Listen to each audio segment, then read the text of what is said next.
Hujambo tena mtazamaji wa Zone Media na karibu sana. Waziri Mkuu wa Israel Benjamin Netanyahu amesema taifa lake linaendelea kwa kasi kubwa ya kutekeleza malengo ya operesheni ya kijeshi dhidi ya Iran na ukanda wa Gaza.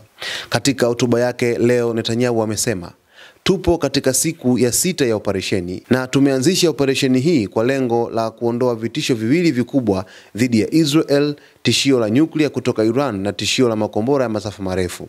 Netanyahu amedai kuwa Israel tayari inadhibiti anga ya Tehran na inashambulia kwa nguvu vikali miundombinu ya Irani, ikiwa ni pamoja na vinu vya nyuklia, silaha za masafa marefu, vituo vya kijeshi na maeneo ya kiutawala ya serikali ya Ayatollah Ali Khamenei. Licha ya mafanikio hayo ya kijeshi, Netanyahu amekiri kuwa Israel inakabiliwa na hasara kubwa ya askari wake waliopoteza maisha, na amesema serikali yake itaendelea kuwapatia msaada waliopigwa na vita, huku akiwapa pole familia za mashujaa waliopoteza maisha. Aidha, waziri mkuu huyo amesema mapambano dhidi ya Hamas yanaendelea kwa nguvu kubwa katika ukanda wa Gaza, huku Israel ikilenga kushinda kundi hilo na kuwarejesha mateka wake wote walioko hai na waliopoteza maisha. Katika hotuba hiyo, Netanyahu pia amemshukuru rais wa sasa wa Marekani Donald Trump kwa kuonyesha msimamo wa kuisapoti Israel na kuisaidia katika ulinzi wa anga yake. Netanyahu ametamatisha kwa kusema kuwa tutapigana pamoja na kwa msaada wa Mungu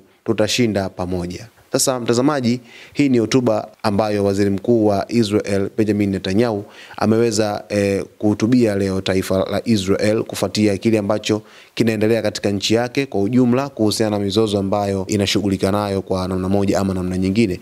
Israel sasa hivi inapigana vita viwili, kuna vita vya Hamas, lakini vile vile kuna vita na nchi ya Iran, ambapo mapigano yamekuwa yakirindima kwa kiasi kikubwa sana kwa kipindi hiki, kiasi cha kwamba hali inazidi kuwa tete katika upande wa Israel, lakini vile vile hata katika upande wa Iran. Lakini Netanyahu pia ameweka wazi kuhusiana na kumshukuru rais wa Marekani Donald Trump kwa kuisaidia kulinda ulinzi wa anga nchi ya Israel.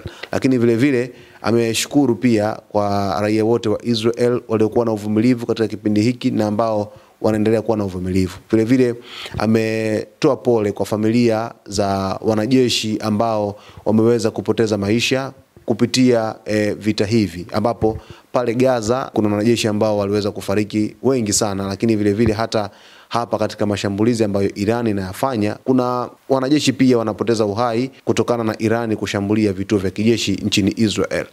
Netanyahu pia ameweka wazi Israel kuendelea na operesheni zake za kijeshi katika ukanda huo, huku ikilenga zaidi mahasimu wake wakubwa ambao ni Hamas pamoja na nchi ya Irani. Sasa Hamas huyu ni mshirika mkubwa wa Irani, ni kama vile anapigana vita kwamba ni 2 by 1, kwamba anapigana na watu wawili, lakini yeye mwenyewe akiwa peke yake, kwamba Hamas akipewa nguvu na Irani, lakini vile vile Irani anapigana na Israel direct moja kwa moja kabisa. Sasa mtazamaji, kwa kufahamu zaidi kuhusu kitakachoendelea kutokea Mashariki ya Kati, basi jiunge nasi kama Zone Media ili uweze kufahamu nini ambacho kitajiri katika kila nyakati. Naitwa Victor Moshi, asante kwa kuichagua Zone Media.